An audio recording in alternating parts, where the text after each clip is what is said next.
A billionaire's paralyzed son takes his first steps 8 years after his mother's mysterious death, when a maid's little girl uncovers a locket buried in the garden. Inside it lies 3 desperate words: "Help me, please." The truth will destroy reputations, heal a broken family, and resurrect hope from the grave. The morning light spilled through the tall windows of the Beacon Hill townhouse, turning the marble floors into cold mirrors. William Carter, 35, stood by the window, his reflection fractured by sunlight and dust. Outside, his son Noah, 9, sat motionless in his wheelchair beneath the sycamore tree, his eyes fixed on the dry brick path, as if he could will it to move for him. 8 years, 14 doctors, and one unspoken truth. No one knew why his legs refused to obey him. Behind William, the soft clatter of dishes broke the silence. Elena Ruiz, his housekeeper, stepped carefully into the room. "Sir," she said, hesitant, "would it be all right if Maya played with Noah in the garden today?" He turned. Little Maya Ruiz, 7, peeked from behind her mother's apron, golden hair, green eyes, barefoot confidence. "Please, Mr. Carter," she piped. "I'll be careful." William's jaw tightened. The last specialist had said he'll never walk, but he might smile again someday. Maybe this was that day. He nodded once. 1 hour. Minutes later, from his study window, William watched the children below. Maya pushed Noah's wheelchair over the cobblestones, laughing when the wheels bumped. "We'll explore the old part of the garden," she said. "By the wall nobody goes to." Noah's faint smile widened, and then something subtle. The breeze changed, lifting ivy leaves near the old brick edge, revealing a patch of disturbed soil. William felt it, though he didn't yet know why the garden was holding its breath. The old part of the garden felt different. The air there didn't hum with summer, it waited. Ivy crawled up the back wall, like something alive, gripping every inch of cracked red brick. Maya pushed Noah's wheelchair until the path narrowed, the wheels jolting over roots and dust. "This place looks ancient," she whispered, crouching beside him. "Do you think pirates ever buried treasure here?" Noah managed a weak grin. "Boston pirates, maybe ghosts instead." Maya laughed, and the sound cut through the stillness. She poked at a loose brick with a fallen twig, prying until it shifted with a dry scrape. The noise echoed oddly, too hollow for solid ground. Noah leaned forward, his small hands gripping the chair arms. "Did you hear that, She dropped to her knees, palms sinking into cool dirt. The stick jabbed again. Clink. Metal, no thinner, something between. She brushed the soil aside her nails, tracing a thread of tarnished silver. For a heartbeat she froze, then tugged gently. A chain slithered free, wet with mud, leading to something round and heavy. When it came loose, sunlight caught its curve. A locket blackened by time, engraved faintly with vines and initials too faint to read. Maya wiped it against her sleeve until faint letters appeared, W and C. Behind her, Noah's voice cracked. "That's my mom's. My dad gave it to her before I was born." The garden seemed to shrink around them. Even the birds went silent. Maya turned the locket over. The clasp was rusted shut, as if it had fought years to stay closed. "Why would it be here?" she murmured. Noah didn't answer. His face had gone pale, his fingers trembling on the armrest. Maya looked back toward the house's upper window. William Carter stood there motionless, staring down at them, his expression unreadable, but his eyes wide, as if he already knew that whatever Maya had found wasn't treasure at all. It was truth buried under brick. William Carter didn't remember leaving the window. One moment, he was staring through the glass. The next, his shoes were crushing wet grass, his breath ragged in the humid air. Maya and Noah froze when they saw him running, shirt unbuttoned, tie, flapping eyes wild. The little girl instinctively hid the locket behind her back, but William stopped short, kneeling in the dirt, before she could speak. His hands were trembling as he extended them. "Let me see it," he said, voice rough and low.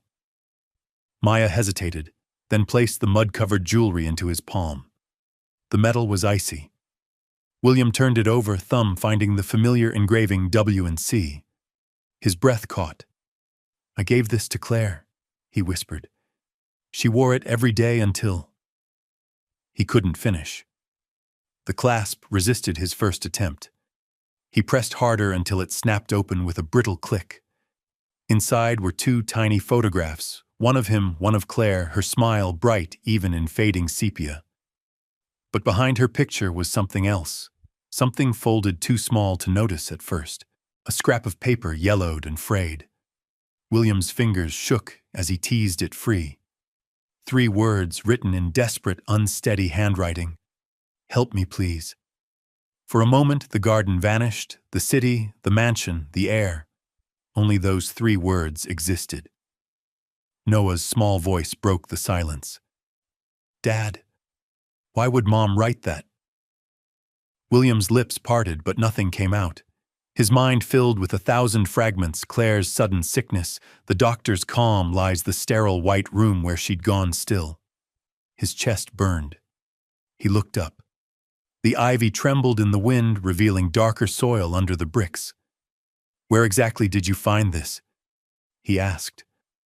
Maya pointed toward the broken patch of path. "There's something else down there," she said softly. "I felt it when I was digging. Like a box." William's pulse thundered. "Elena!" he shouted toward the house. "Get them inside now!" Elena appeared on the porch, panic in her face. She rushed forward, gripping the wheelchair handles. "Come, Maya." As the children disappeared into the house, William dropped to his knees again beside the loosened bricks. He clawed at the dirt, his expensive watch scraping stone until his fingertips struck something solid wood, damp and buried deep. The garden had given him 3 words. It was about to give him the rest. The moment Elena wheeled the children inside, William's voice roared through the garden like a command from another life. "Lock the servants' quarters. Don't open for anyone until I say." His tone made even the wind hesitate. He stayed kneeling by the old wall, fingers digging through wet soil sleeves streaked brown. Every handful pulled up more of the earth that had hidden his wife's last message. The smell of rust and decay thickened the air. His watch cracked against the stone, but he didn't stop. Wood. His fingers scraped it again. He dug faster, clawing until the outline of a small box appeared, a shoebox-sized coffin of rotted cedar. He tried to lift it, but the hinges clung to the mud like roots unwilling to surrender their secret. "Come on," he muttered through clenched teeth. The lid creaked open under the leverage of a garden trowel. Inside darkness then, the faintest shimmer of color, pale ribbons, paper edges, and a smell of old perfume. Letters, dozens of them, tied in twine, darkened by damp. The top envelope bore her handwriting. Claire Carter. His breath faltered. He brushed the mud away, lips moving without sound, as he read the date, October 12th, 8 years ago. 1 month before Noah's birth. He ripped the seal. The ink had bled, but the words were still there. "William, my darling, if you find this, something has gone terribly wrong. I'm writing in secret because I don't know who to trust, not even Dr. Lowe, not Victoria. I think they're giving me the wrong medicine." The letter ended mid-sentence, a smear where the pen must have fallen. Thunder cracked above Boston's rooftops, though the sky was still bright. William lifted his head slowly, gaze tracing the house's elegant windows, the same ones his wife had once decorated with lace curtains. Now they looked back at him like hollow eyes. He gathered the letters, carefully slid them into a plastic planting bag from the shed, sealing the evidence with trembling fingers. Then he rose, mud dripping from his hands, the box clutched to his chest. "Whatever you were trying to tell me, Claire," he whispered, voice shaking with rage and disbelief, "I'm listening now." He turned toward the mansion, toward truth, and toward war. William stumbled through the side door, mud streaking the marble like blood. The air conditioning hummed, polite and oblivious, as if the house didn't know it was about to change forever. He set the soaked box on his desk, tore open the next envelope, and read with shaking eyes. my love. I found something in Dr. Lowe's bag when he came for my checkup. Pills that aren't the vitamins he said they were. I looked them up, they're muscle relaxants. Strong ones. They can pass through the placenta. He told me I was hormonal, that I was imagining things. But I can barely stand. I feel our baby moving less and less. Something is wrong, Will. I can't reach you. Victoria always answers your calls now. William pressed his fists against the desk until his knuckles went white. Dr. Patrick Lowe, his trusted family physician, the man who delivered Noah. Victoria Ames, his chief of staff, loyal, perfect, always there. His pulse pounded in his ears. He tore open another envelope dated a few days later. Will, she came again. Victoria, she brought tea, insisted I drink it while we talked about the baby. Within an hour I felt dizzy. When I woke, Lowe was here smiling. I think they're working together. If anything happens to me, please believe me. Protect our son. They said something about if the child survives. William shoved the letter aside, chest heaving. 8 years.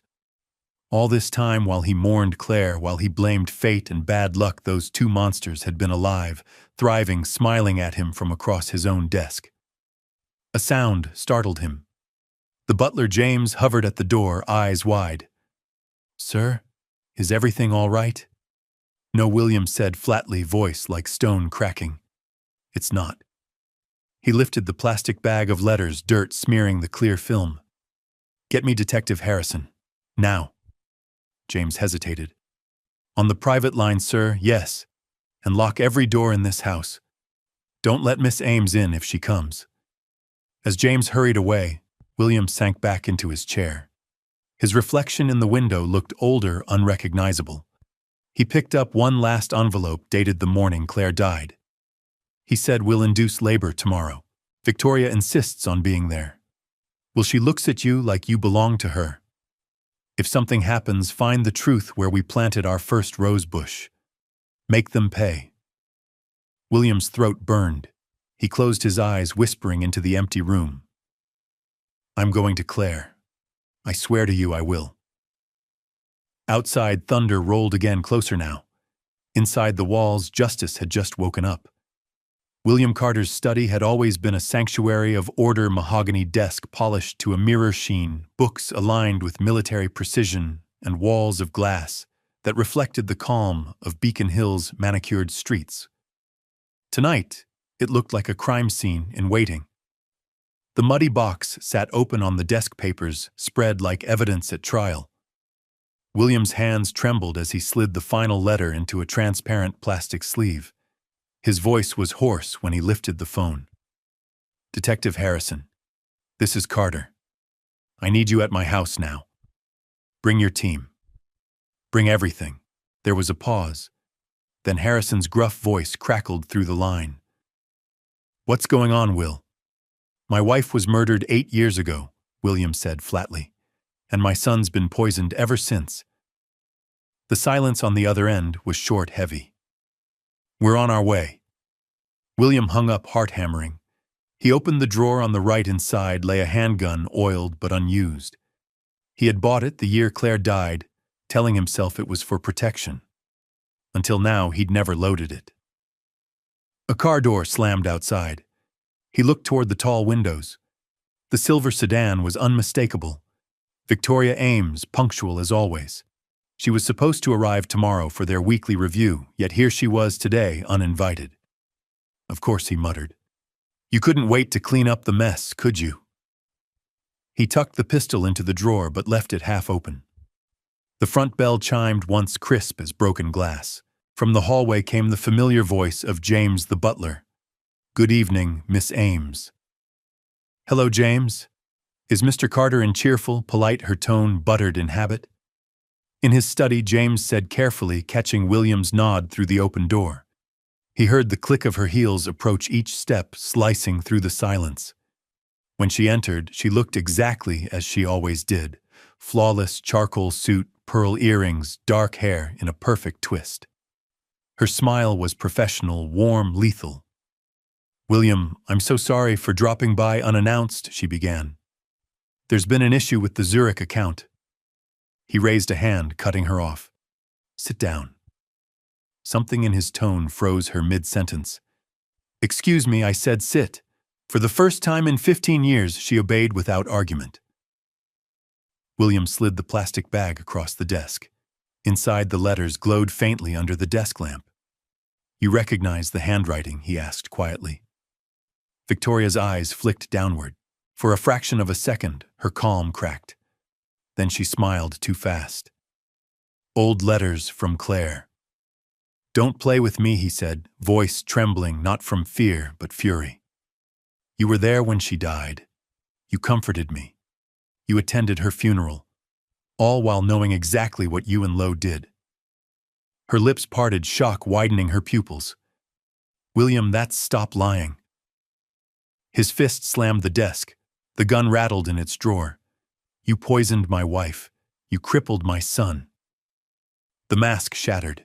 She inhaled sharply, the perfect secretary dissolving into something raw and cornered.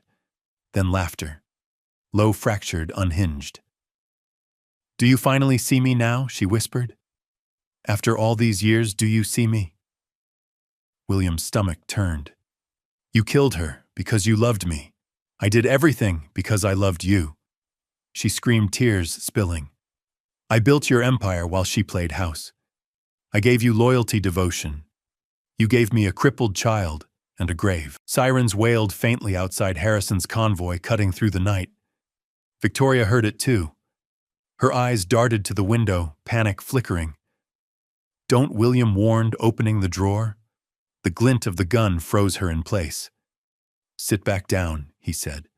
His voice was no longer shaking. You're not leaving until the police hear everything. She sank into the chair, breath hitching, the old composure gone. Her hands twisted together, knuckles white. Through the wall of glass behind her, blue lights flickered in the reflection. Beacon Hill's quiet facade about to shatter forever. William stared at the letters, then at the woman who had haunted his life. For 8 years, he'd lived inside a lie. Now truth stood trembling before him, ugly, breathing, human. And outside, justice was walking up the marble steps. The sound of boots and voices echoed through the marble hall. Detective Harrison entered, first coat flapping behind him, followed by 2 uniformed officers. Blue and red light strobed through the tall windows, staining the white walls like veins of fire. Victoria didn't look up when they came in. Her posture was immaculate, hands folded in her lap, eyes fixed on nothing. Only when Harrison's badge flashed did her composure crack. Miss Ames. Harrison said evenly, You're under arrest for the murder of Claire Carter and the attempted murder of her son, Noah Carter. She blinked once, twice, then laughed, a short, sharp sound. Murder. You think I killed her? I didn't kill her, detective. Her gaze flicked to William, pleading and defiant all at once. I just made sure she didn't last. William's stomach clenched. What does that mean? Victoria's eyes glistened. She wasn't supposed to suffer. Lo said it would be quick, a small dose to stop her heart. But she woke up. The words hit like a bullet. William's breath left his body. You're saying she was alive after giving birth for 6 minutes. Victoria's voice softened, trembling. She looked at him, at Lo, and begged him to tell you the truth.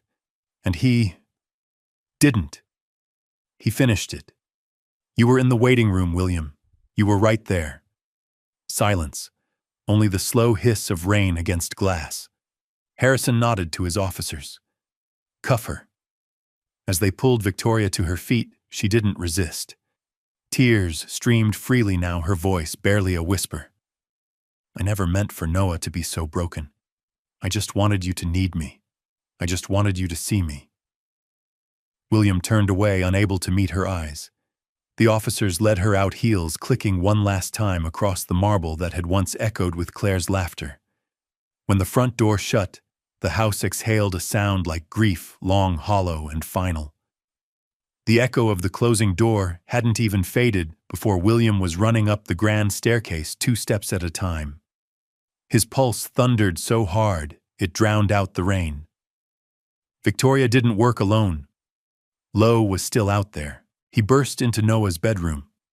The boy sat up fast, startled by the sudden noise. His pale hands clutched a tablet computer. The glow painted soft light across his thin face. "Dad." "What's wrong?" William forced his breathing steady. "I just need to check something, son." He moved to the nightstand, yanked open the drawer.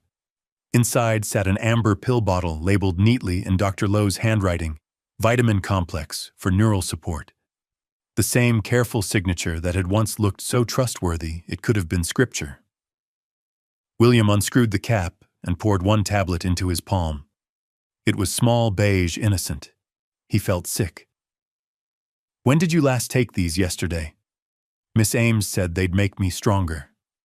She said Dr. Lowe mixed them special for me." William's stomach dropped. "Did you take any today?" Noah hesitated, guilt flickering in his eyes. "Just one. After breakfast." He closed his hand around the pill until his knuckles whitened. "You're never taking these again. Do you understand me?" Noah nodded slowly, confused. "Dad, did I do something wrong?" William knelt in front of him, gripping the boy's shoulders. "No, son. You did everything right." His voice cracked. "You're still here, and that's what matters?" Behind them, the door creaked. Elena stood there with Maya clinging to her skirt, eyes wide. "Mr. Carter. The police want to know if they should search the doctor's office tonight." William turned, holding up the bottle. "Tell Harrison I'll deliver the evidence myself." Lightning flashed outside, illuminating the label like a signature of betrayal. He slid the pill into a plastic bag and sealed it with shaking hands. 8 years of this poison. 8 years she kept you sick, so I'd never move on. William rose, every muscle trembling with rage and purpose. "Pack Noah's things," he said quietly. "We're going to the hospital. Tonight." And for the first time in nearly a decade, the house that had been built to keep them trapped would finally let them leave. The next morning, the world smelled of disinfectant and rain. William stood in the bright corridor of Boston Children's Hospital, still wearing yesterday's mud-stained coat. Through the glass wall ahead, machines blinked beside Noah's bed monitors, tracing the fragile rhythm of a boy who had already survived too much. Dr. Sarah Chen, mid-40s, calm eyes behind silver frames, entered holding a tablet. "Mr. Carter," she greeted softly. "We've run full panels on your son's blood. The compound in those vitamins is a synthetic muscle relaxant. High dosage long-term." William's breath caught. "Is it reversible?" Dr. Chen hesitated, glancing toward Noah, who was quietly building a tower of plastic blocks with Maya at his side. Physically, his body's intact, but the drug blocked his neural pathways during crucial development. His brain learned not to move his legs, so he's paralyzed. "Not exactly." Her voice gentled. "It's like the signal got lost halfway. We can try to rebuild it.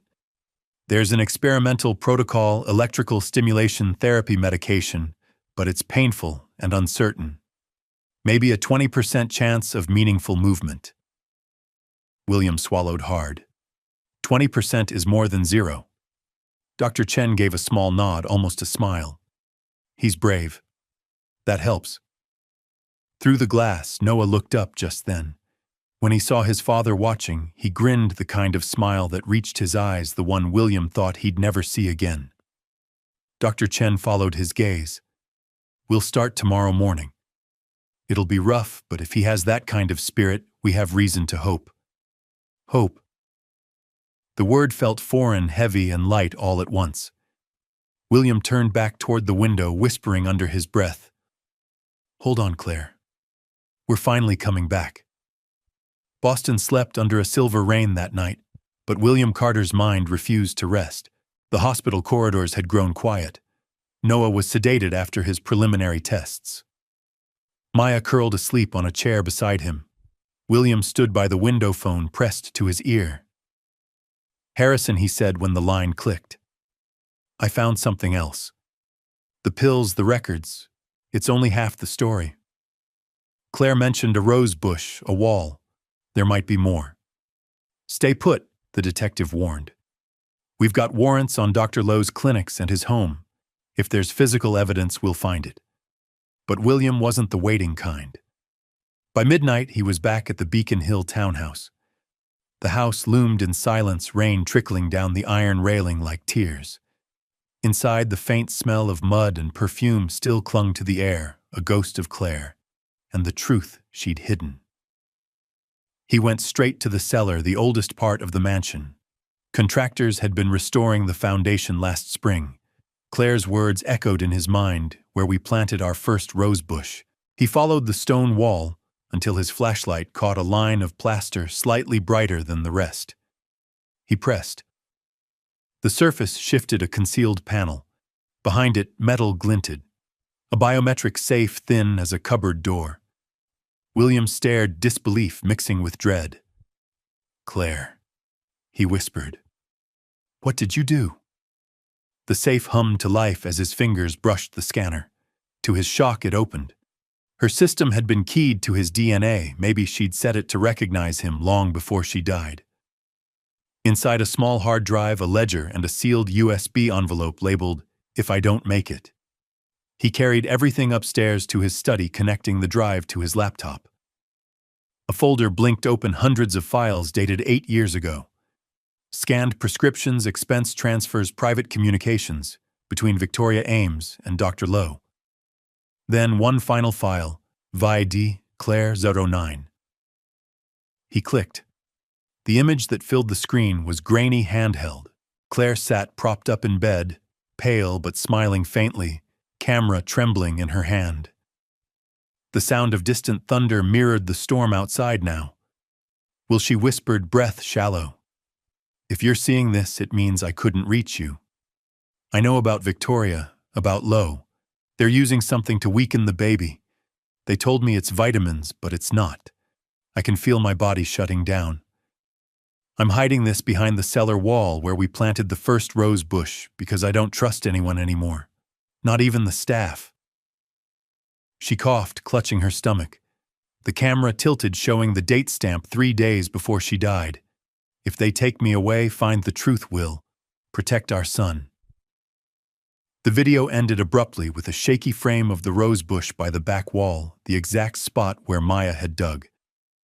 William sat frozen, the glow of the laptop painting his face in blue. Tears burned down his cheeks, unacknowledged. Then his phone buzzed again. "Harrison, we've raided Lowe's office," the detective said. "He's missing? Files destroyed, staff gone. He knew we were coming."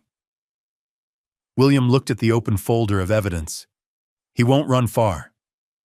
I've got his trail. Don't do anything reckless, Will. I'm done being careful." He closed the laptop, slipped the drive into his pocket, and glanced at Claire's picture on the desk. "You buried the truth to save us," he whispered. "Now it's my turn to dig it up." Outside, thunder cracked across the city, echoing against Beacon Hill's old brick. Inside the mansion, every light flickered, as if the house itself knew the past had just come back alive.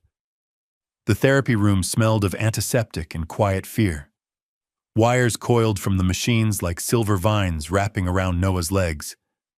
Electrodes blinked against his skin. Dr. Sarah Chen checked the monitor one last time before meeting William's eyes.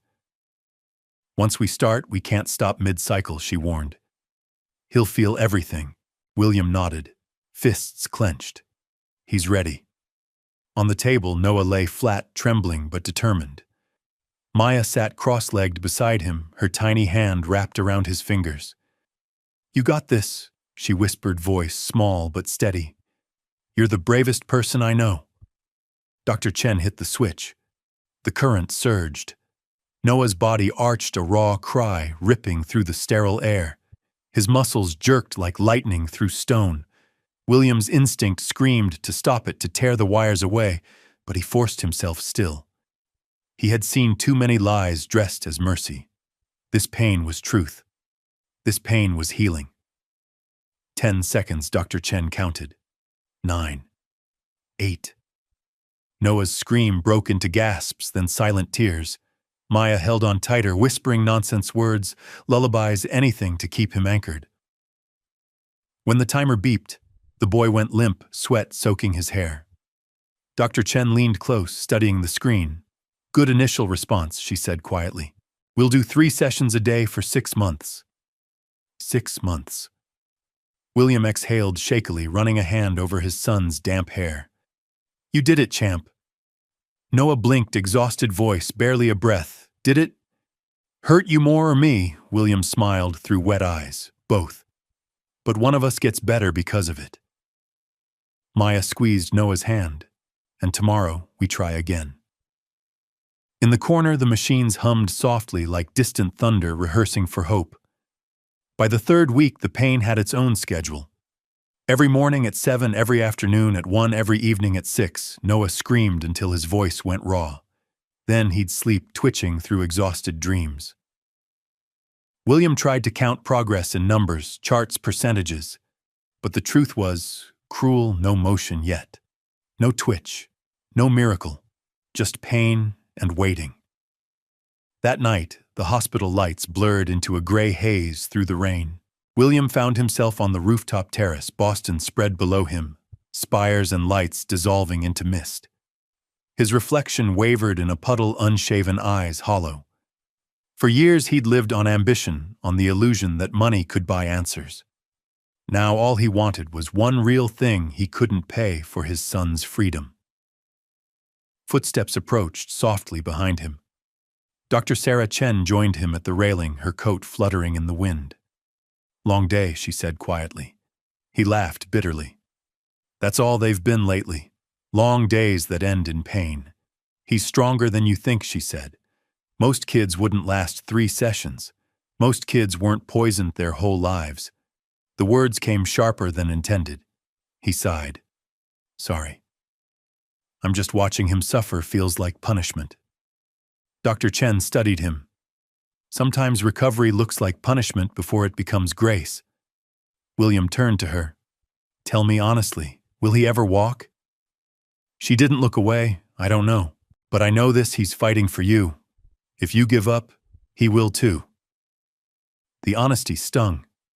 He looked back at the skyline, the rain tracing crooked paths down the glass barrier. "Claire used to say pain means we're still alive.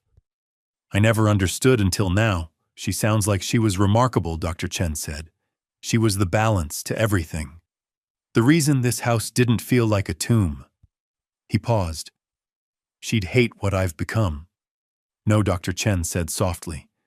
"She'd be proud you're still fighting." Her pager buzzed. "They're starting evening calibration," she said, and left. Alone again, William stayed under the rain until his shirt clung cold to his skin. Down below the therapy room, lights glowed, tiny, stubborn fires. Through the glass, he could see Maya at Noah's side again, her small hands holding his as the machines pulsed. Even from here, the sight hurt and healed him all at once. He realized then that he'd been chasing ghosts, trying to bring Claire back through vengeance, through proof, through medicine. But she'd already left him the truth she wanted. Protect our son. Let him live. Lightning stitched across the sky, illuminating the hospital like a cathedral. William whispered into the rain, "I'm done fighting ghosts, Claire. From now on, I fight for him." The next morning, he entered the therapy room before dawn. Noah was awake, pale, but smiling weakly. "Morning, Dad," he said, voice hoarse. "Morning, champ." William crouched beside him. "We'll do this together, all right, one scream at a time." Noah chuckled faintly. "That's our motto now, until it works." Dr. Chen activated the machine. The current flowed again, but this time William didn't flinch or look away. He counted every second, whispering encouragement until the timer beeped.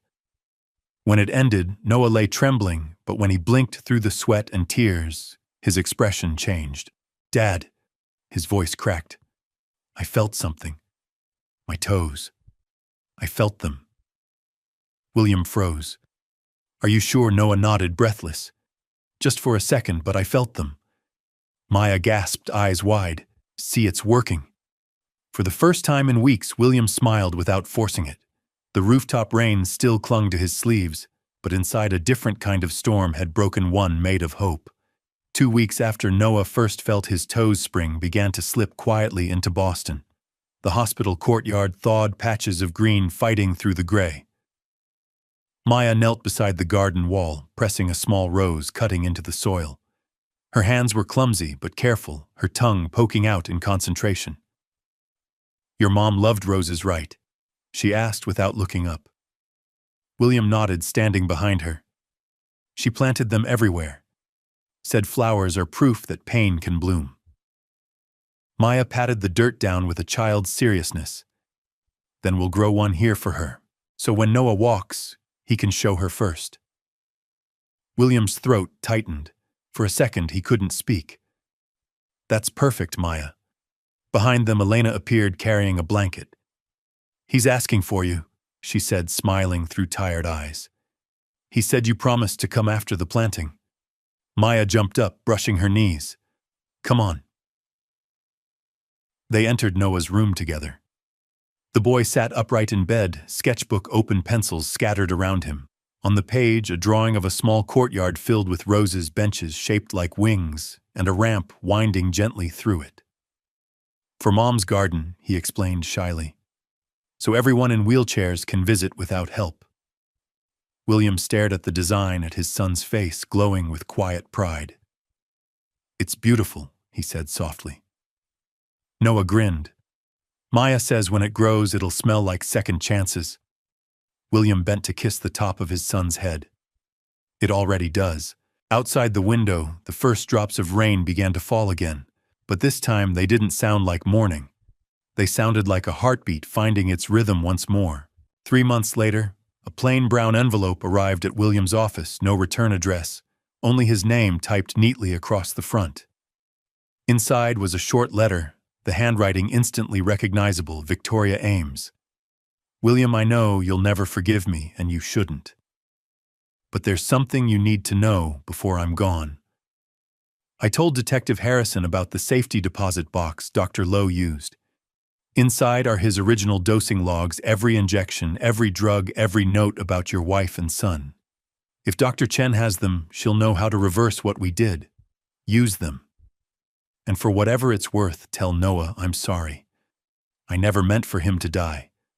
Only to keep you. I was wrong about love." The signature wavered, ink smudged like the final tremor of guilt. Within hours, Harrison's team opened the box. The files were there, handwritten notes in Lowe's precise script, alongside charts of fetal exposure levels. At the bottom of one page, a margin note stopped William's heart patient, showing resistance. Suspect self-administered charcoal binding agent. Partial neural protection achieved. Claire had known. She'd fought even as they poisoned her, taking something to shield their unborn son. When Dr. Chen reviewed the new data, she turned to William, her voice trembling. "With this, I can target exactly what was damaged. We're no longer guessing." His odds just doubled. William blinked, stunned. 50-50. She nodded. 50-50. He looked through the glass at Noah, who was laughing with Maya crayons scattered across his lap. For the first time in 8 years, possibility no longer felt like a prayer, it felt like a promise. The therapy room was silent except for the rhythmic click of machines and the faint hum of electricity. A month had passed since Dr. Chen recalibrated Noah's treatment based on the new data.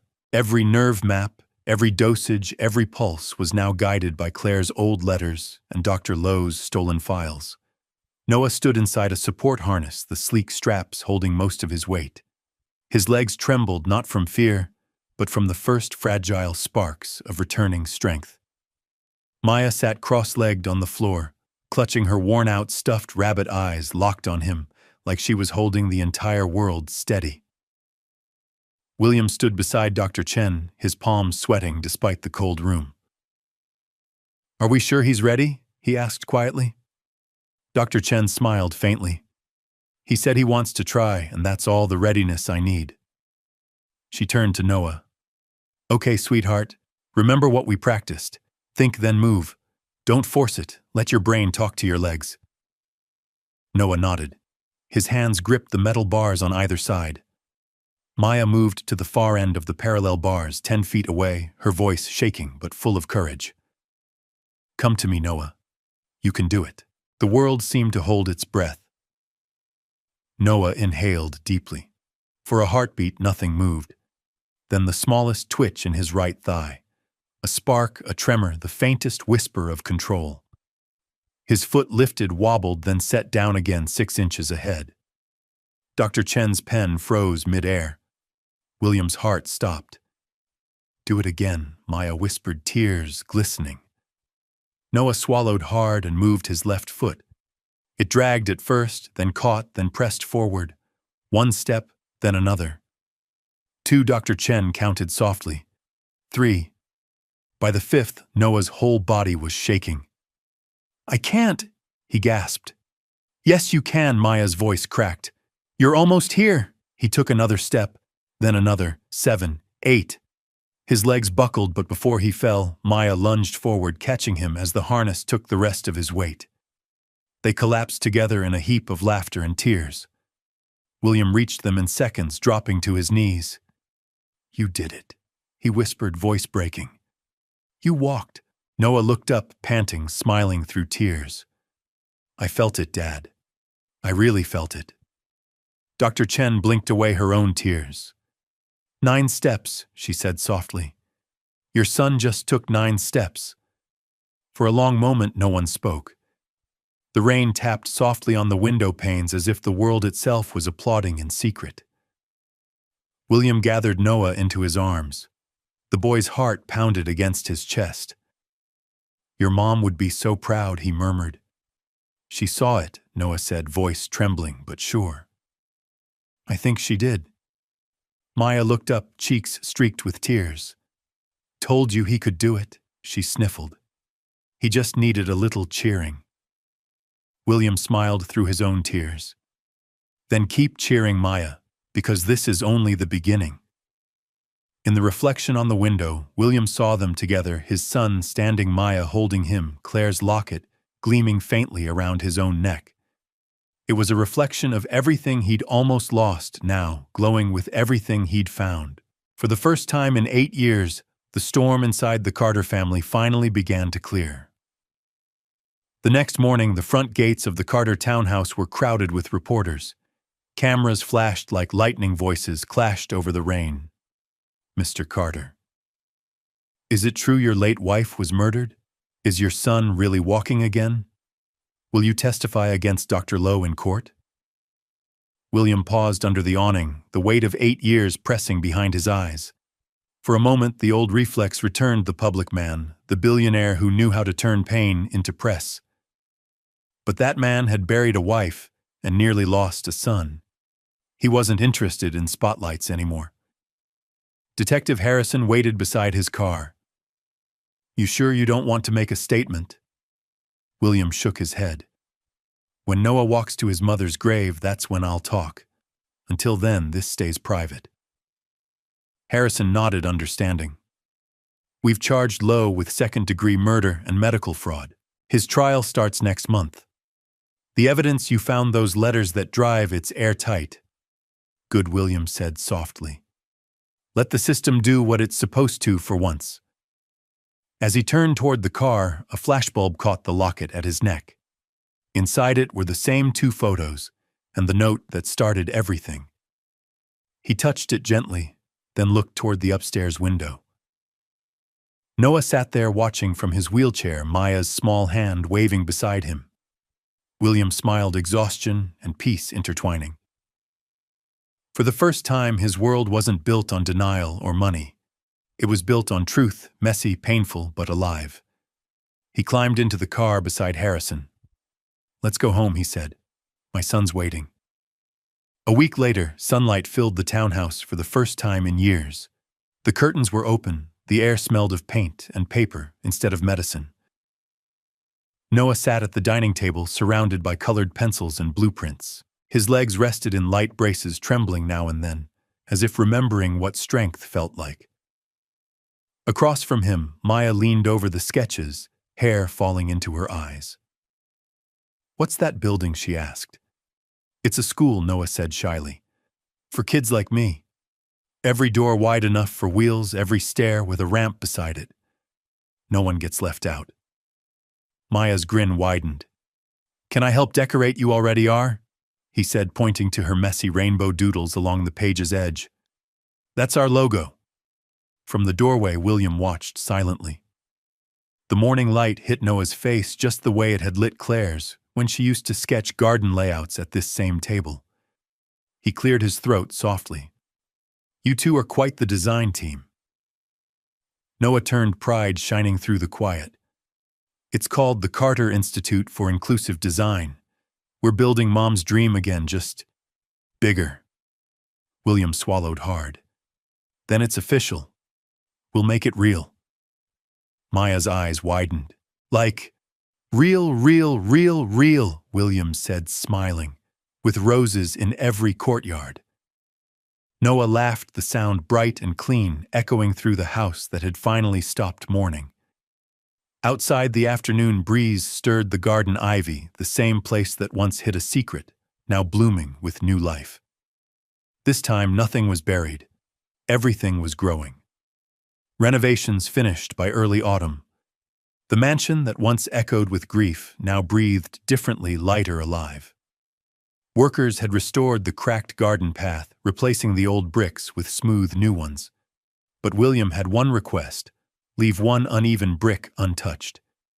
He stood by it now, hands in his pockets, the ivy swaying gently in the evening breeze. That crooked seam was where it had all begun, where Maya's small hands had found the locket, where truth had clawed its way out of the dirt.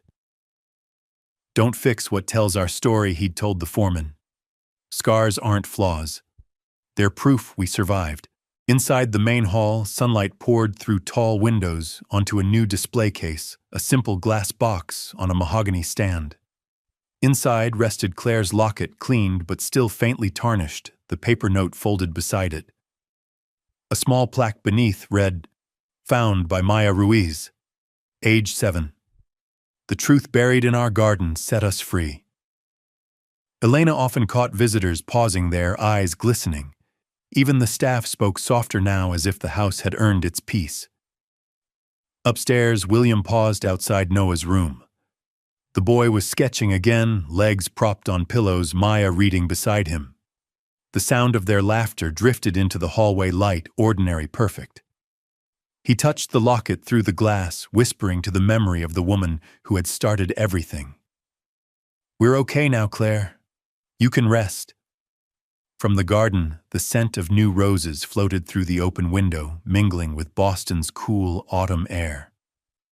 For the first time in 8 years, the house didn't keep secrets.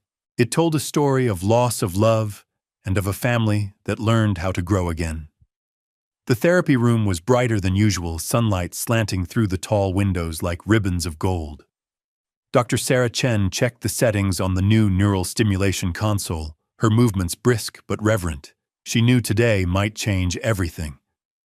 Noah sat upright on the padded table, sensors dotting his temples and legs.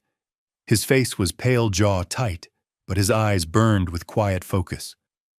Maya hovered beside him, squeezing his hand, the stuffed rabbit perched faithfully in her lap. William stood near the monitor, one hand over his mouth, the other clutching Claire's locket that hung around his neck.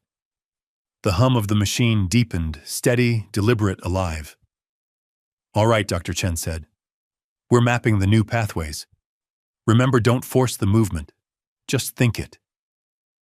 Noah nodded. "I'm ready." The first pulse hit a low electrical wave crawling through muscle. His body stiffened.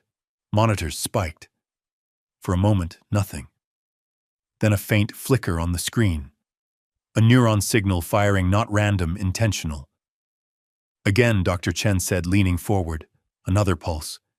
This time, Noah's right foot twitched. Just once, a deliberate, unmistakable movement. The kind that made the air leave every chest in the room. Dr. Chen's voice broke, professional calm slipping. "Do it again, Noah. Try again." He focused, lips pressed tight. The foot moved. Slowly. Then the other one. Maya gasped, tears spilling over. He did it. He moved, both William's breath caught. His knees went weak as he pressed closer. "Son, did you feel that?" "Yeah." Noah whispered, disbelief breaking into a laugh. "I thought, move, and they did. I felt it." The monitor burst into a cascade of green waves, the pattern of a body rediscovering itself. Dr. Chen wiped at her eyes, smiling through trembling lips. "It's working. The new neurons are bridging. He's rebuilding connections on his own." Maya threw her arms around Noah, nearly pulling the sensors loose. "You're doing it. You're actually doing it." Noah laughed, shaky and breathless. "Feels weird. Like pins and needles, like my legs are waking up after sleeping for 8 years." William stepped forward, resting a hand on his son's shoulder. "Then let them wake up. Take your time." For the next few minutes, the room turned into something between a laboratory and a prayer. Electrodes flashed in rhythm. Noah's concentration deepened. He moved both feet again, then flexed his ankles. It wasn't smooth, but it was real. When the sequence ended, silence filled the room, punctuated only by Noah's ragged breathing. Dr. Chen turned to William, voice unsteady. "He's regained conscious motor control from knee to foot. That's a miracle after 8 years of suppression." William blinked rapidly, trying to process the words. "So he can walk, not yet. But he will. If this continues, he'll be on his feet within weeks." William's throat tightened. "Claire, you'd love this," he whispered, barely audible. Maya looked up at him, smiling through tears. "She's watching. I know she is." Noah glanced at her and laughed softly. "Then I'd better keep practicing, huh?" Dr. Chen nodded. "Same time tomorrow. We keep pushing." William helped disconnect the sensors, his hands shaking less now. "You heard the doctor, champ. We push, but tonight we celebrate." As they left the room, the monitors continued to hum softly, the waves on the screen still pulsing like a heartbeat, finding its rhythm. Down the hallway, William paused to look back one last time. In the reflection of the glass, he saw it, the faint image of Claire's smile overlaying her son's outline, as if for a moment the past and the future had reached out and touched hands. For the first time, William didn't see tragedy in that reflection. He saw proof that miracles weren't magic. They were choices made through pain, love, and unrelenting hope. The morning was soft and gold, the kind of Boston dawn Claire had always loved. William parked the car beside the old Carter family cemetery, the air crisp with autumn. Dew clung to the grass. Roses bloomed wildly around the marble path. Maya's roses grown from the cuttings she'd planted months ago. Noah sat in his wheelchair, braces locked on his legs. His hands trembled in his lap as Dr. Chen adjusted the support frame one last time. "No rush," she murmured. "You stop whenever you need." He nodded, voice barely a whisper. "I want to do this myself." Maya stood a few feet ahead, eyes bright and wet. "You can, Noah. She's right there." William knelt beside his son, straightened the locket around his neck, the same one Claire had worn, the same one that had saved them all. "She's waiting, son. Take your time. Every step counts." Noah looked up at him, eyes glinting like sunlight on glass. "Are you scared?" William smiled faintly, terrified, but proud too. Dr. Chen stepped back. The breeze lifted the rose petals and carried the scent of earth and memory. Noah took a breath, then slowly one step. The left brace clicked. Another. The right one followed. Maya's voice broke into a whispering cheer. "That's it. Keep going." Behind him, William's eyes blurred. He didn't dare blink, afraid the sight might vanish. 40 feet ahead stood Claire's grave, white stone shining under the morning sun. Noah's steps grew steadier, pain flickering through his face, but never stopping him. Each sound of metal against gravel echoed like a heartbeat, hers. His, the family's, one and the same. And as he crossed halfway, the world went silent, waiting for the final miracle. The world narrowed to breath and sound, the crunch of gravel, the soft rhythm of braces, the whisper of roses in the wind. Step by step, Noah closed the distance to the grave. Each motion was agony, but none of it mattered. When he reached the headstone, he stopped and knelt, one shaking hand resting against the marble. "Hi, Mom," he whispered, tears slipping free. "I did it. I walked to you, just like I promised." William stood a few feet behind, unable to move. His son, his little boy, who had never taken a step, was standing on his own 2 feet in front of Claire's grave. The sight broke something in him, something that had been locked tight for 8 long years. He moved closer, dropping to one knee beside Noah. "She's so proud of you," he said softly. "And of me, maybe a little. But mostly of you." Noah turned, smiling through tears. "We did it together." Behind them, Maya sniffled loudly, clutching her stuffed rabbit like a bouquet. "Mrs. Claire," she said shyly to the grave, "I kept my promise. I took care of your boys." Elena placed a gentle hand on her daughter's shoulder, eyes glistening. "And your boys will take care of us now, won't they?" William looked at them, the woman who'd protected his son, the little girl who'd found the truth, and felt something settle inside him. Family. Not perfect, not planned, but real. He rose, offering his hand to Noah. "Come on, champ, let's go home." Noah hesitated, eyes on the stone. "Can we come back every week?" "Every week," William promised. The boy nodded, gripping his father's hand. They walked together, slowly, unevenly, but together. Maya skipped beside them, laughter trailing in the wind. At the garden gate, William paused and glanced back one last time. The morning sun lit Claire's name, and the roses around it glowed crimson against the white marble. He touched the locket at his chest and whispered, "We're okay now. Rest easy." As they stepped into the light, the breeze carried the scent of roses, proof that even from broken soil, love can bloom again. How did this story touch you? Share your feelings in the comments and give it a rating from 1 to 10. Remember to like, share, and subscribe. Then tap the bell icon so you'll always stay updated. And don't forget, click on the end screen to watch more heartfelt videos waiting for you. See you soon.